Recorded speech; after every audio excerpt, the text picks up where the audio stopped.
हनुमति गुरु हिमगिरि सुता गोस्वामी गिरिजेश सहित शारदा नर्मदा वायें हृदय प्रदेश बंदौ हनुमत लखन संगो रिपु हनु भरत सुजान सिया राम जी को नमन गाऊं मानस गान सियावर रामचंद्र की जय।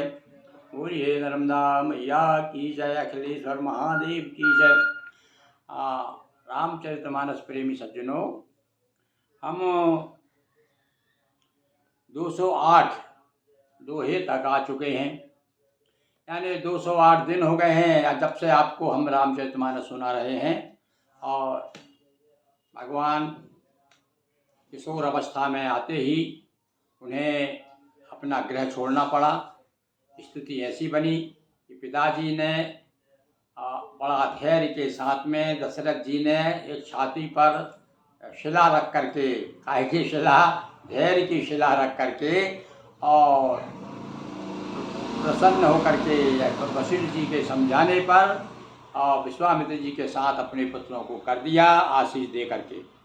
और अब गोस्वामी जी कहते हैं पुरुष सिंह दो वीर हरसी चले मुनि भय हरन। अब यहाँ पर सिंह कहा है भैया भगवान को, अभी तक तो किशोर अवस्था में खेल रहे थे, अभी तो हैं भयो कुमार जब ही सब भ्राता कुमार हो गए, पर इस समय अब क्योंकि सिंह का काम करना है, शिकार करना है, उनको राक्षसों को मारना है। देखिए भव भूमिका बना दी गोस्वामी जी ने, कह रहे पुरुष सिंह दो वीर, दोनों वीर हैं। और कैसे है, पुरुषों में सिंह हैं। चले हरा से चले मुनि भय हरन, और मुनि का भय दूर करने का, जो डर के कारण आए थे कि वही राक्षसों से उन्हें डर लगने लगा था।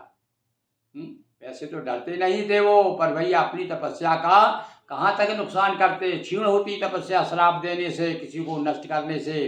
तो तपस्या की तब का भी तब बल भी होना चाहिए पास में, खाली भी नहीं होना। तो इसलिए वो भयभीत भी रहते, और इसलिए भयभीत रहते थे कि किसी भी समय आकर के उत्पात करते थे वो। तो कृपा सिंधु मति धीर अखिल विश्व कारण करन। हाँ, फिर देखो, फिर गोस्वामी जी समय समय पर याद दिला देते हैं कि वो नर ही नहीं नारायण ही भी हैं। तो अब ये नर रूप में नारायण विश्व कारण, कारण सारे विश्व के जो कारण हैं, यानी जिसके कारण ये संसार चल रहा है, वे कृपा सिंधु हैं। कृपा सिंधु यानी अब कृपा सिंधु से बड़ा तो भाई कोई है ही नहीं। वो कोई हो तो बताओ, सिंधु से महासिंधु कोई हो तो ये तो कृपा सिंधु कहा है। इतनी कृपा है, इतनी कृपा है जितना कि समुद्र में जल है। अब समुद्र के जल को कौन नाप सकता है। तो इसी प्रकार से भगवान की कृपा की कोई माप नहीं है, वो कोई मात्रा नहीं है, कितनी कृपा है। और कृपा ऐसी नहीं भाई तो आपको दे दिया हमारे पास कम पड़ जाएगी। कहने का अर्थ ये, इसलिए समुद्र की उपमा दी कि समुद्र का जल कभी कम नहीं होता। कितना ही भाप बन जाए, बादल बन जाए, भाप बना करके इंद्र ले ले उसको, किंतु कभी कमी नहीं आती। क्यों नहीं आती? क्योंकि इधर से मिलता भी रहता है। ऐसे ही भगवान को भी भक्तों के द्वारा मिलती रहती है, आशीष मिलती रहती है, उनको बल मिलता रहता है परस्पर भैया। इसलिए कृपा सिंधु मति धीर, और मति धीर भी है। मति यानी जो है बुद्धि धीर, बुद्धि में जो धैर्यवान है, कोई भी काम अचानक अपने मन में आए और एकदम से बिना सोचे समझे करने लगे, ऐसे नहीं हमारे राम जी। तो अरुण नयन अरु बाहु विशाला और नील जलज तनु श्याम तमाला। अब सिंह कह दिया भाई, सिंह यानी पुरुष सिंह दो वीर। तो अब बताना पड़ेगा कितने बलवान हैं। और बड़े अरुण नयन हैं, तो आंखें हैं उनकी, बाहु विशाल, बड़ी बड़ी विशाल आंखें हैं, बड़े बड़े विशाल बाहु यानी भुजाएं बड़ी लंबी लंबी भुजाएं हैं। और अरुण नयन, और बिल्कुल कोमल कोमल लालिमा लिए हुए आंखें हैं। नील जलज, और नीले कमल की तरह शरीर है उनका। नीलाम्बुज श्यामल कोमलांगम, है ना। नीलाम्बुज श्याम, नील अम्बुज यानी कमल, नीले कमल की तरह श्यामल है भगवान राम। श्याम तमाला, और तमाल के वृक्ष की तरह श्याम शरीर है। अब तमाल का तो हमने नहीं देखा भाई, वृक्ष पर सांवला होता होगा तमाल का, पर कमल जरूर देखा, नीला कमल देखा। नीलाम्बुज श्यामल कोमलांगम, बड़े कोमल अंग हैं और नीला उनका शरीर है। कटिपट पीत कसे पर भाथा, कमर में पीताम्बर में सुंदर तरकस कसे हुए। और कटिपट कमर में एक अच्छा पीताम्बर बांधा हुआ है। लुचेरे चाप सहायक दो हुआ था, और धनुष बाण हाथ में बाण रखे, धनुष रखा हुआ है। लुचेरे यानी सुंदर धनुष और बाण दोनों हाथों में। अब दोनों हाथों में लिए हुए जा रहे हैं भैया। क्यों? क्योंकि एक हाथ से थोड़ी बाण चलता है, धनुष बाण दोनों हाथ में लेकर के चल रहे हैं। देव दुश्मन आ जाए तो मतलब तैयारी के साथ जा रहे हैं कि राक्षस कभी भी हमला कर सकता है। श्याम गौर सुंदर दो भाई, विश्वामित्र महानिधि पाई। विश्वामित्र को इतने प्रसन्न हो रहा है जैसे बहुत बड़ी संपत्ति मिल गई हो उनको। महानिधि कहा है विश्वामित्र जी को तो, और महानिधि तो है ही। दोनों श्यामले और गौरे दोनों भाई बड़े सुंदर हैं। चले जात और प्रभु ब्रह्मन देव में जाना, और मोहि नित पिता तजहु भगवाना। और वो समझ गया ब्रह्मन देव यानी ये ब्राह्मणों के भक्त, देखिए कितने ब्राह्मणों के भक्त हैं कि मेरे कारण पिता को त्याग दिया, ऐसा मन में सोचते हुए विश्वामित्र जी जा रहे। चले जात मुनि दीन दिखाई, सुन ताड़ा का क्रोध करी। और चाह रहे थे इसी में बजाओ, देखो उसे भनक लग गई उसको, राक्षसनी को ताड़ का वो पता चल गया। कहा जरूर तो कुछ न कुछ गड़बड़ है भाई, ये कहाँ से आ रहे विश्वामित्र। तो जो ही आई, सुन ताड़ का क्रोध कर, बड़े गुस्सा में आ गई। अब तो अच्छा, अब किसी को लेके आए हैं, मददगार लेके आए हैं। देखो जब कोई आदमी ऐसा किसी को मदद लेके आता तो लगता है ये दुश्मन अच्छा मुझे मारने के लिए लेके आए, तब तो और गुस्सा आ गया उसको। और दौड़ी झपटी दौड़ से, तो जो झपटी विश्वामित्र को पकड़ने दौड़ी होगी वो तो उसी का हमला करने वाली थी।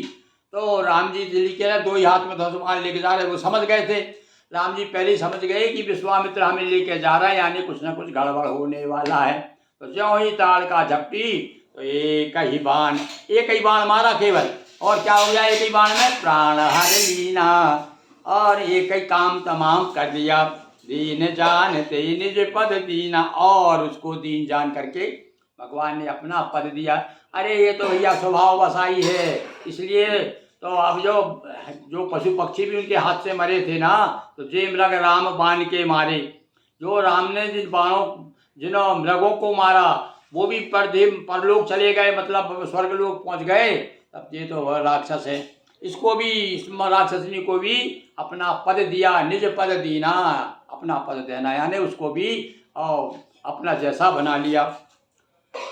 क्योंकि जान ही तुम्हें हो जाई, भगवान को जो प्राप्त होता है भगवान में लीन हो जाता है तो अपना पद प्राप्त हो जाता है उसे।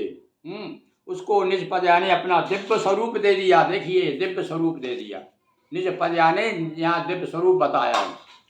तो तब ऋषि निज नाथ जी चीनी, विद्या निधि कहूँ विद्या दीनी। अब देखो भैया विचित्र बात है, अब पहचान तो गई कि हाँ ये परम ब्रह्म है, पर फिर भी मन नहीं माना उनको। चलो ये तो विद्या निधि तो है, पर मेरे पास जितनी विद्या वो तुम्हें दे देता हूँ।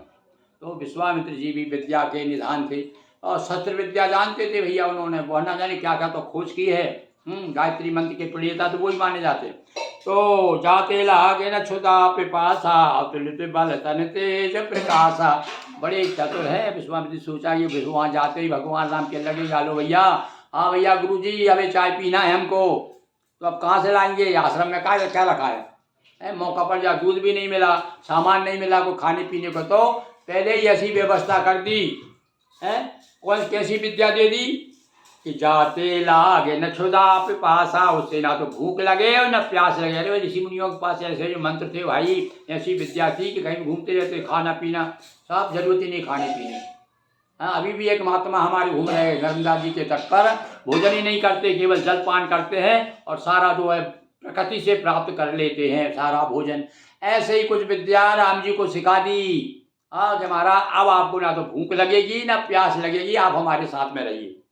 तो अतुलित बल तन तेज प्रकाश, ऐसा नहीं है कि भैया कुछ खाएंगे पिएंगे नहीं तो बलहीन हो जाएंगे, पर नहीं, अतुलित बल और बल बढ़ा, और तन तेज प्रकाश था, शरीर पर वही चमक वही दमक बनी रही जो पहले थी, उससे तेज और हो गई। तो आयुध सर्व समर्प के प्रभु निज आश्रम यान, सारे आयुध जितने थे, अस्त्र शस्त्र थे, सब भेंट कर दिए उन्होंने भगवान राम को।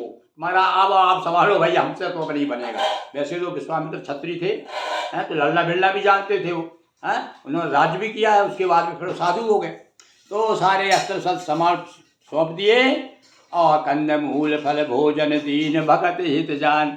फिर भी जो कंदमूल फल का भोजन, भूख प्यास तो लगती नहीं है, पर फिर भी भाई कोई हमारे यहाँ आता है तो चिंता भी है, नहीं तो अभी कल ही वहाँ से खबर आ जाएगा, फोन आ जाएगा दशरथ जी का कि भाई हमारे लड़कों ने कुछ खाया पिया कि नहीं किया, महाराज क्या ध्यान रख रहे हो नहीं रख रहे हमारे बच्चों का। तो कंदमूल फल, आश्रम में क्या भाई उस समय तो कंदे फूल कंदमूल फल, कंदे आने तो धरती के भीतर जो निकलते हैं, और जो बड़े कंद खाने लायक होते हैं और बड़े पावरफुल होते हैं, और फल फूल तो आप जानते ही हैं। तो जो भैया वन में जो उपलब्ध होता है ऋषियों को, वो सब ला करके भगवान के सामने रख दिए, और भगवान इस समय नाश्ता कर रहे हैं। अब भोजन का समय आएगा तब हम कल आपको बताएंगे। बोलिए सियावर रामचंद्र की जय, नर्मदा मैया जी की जय, हर हर महादेव शंभो।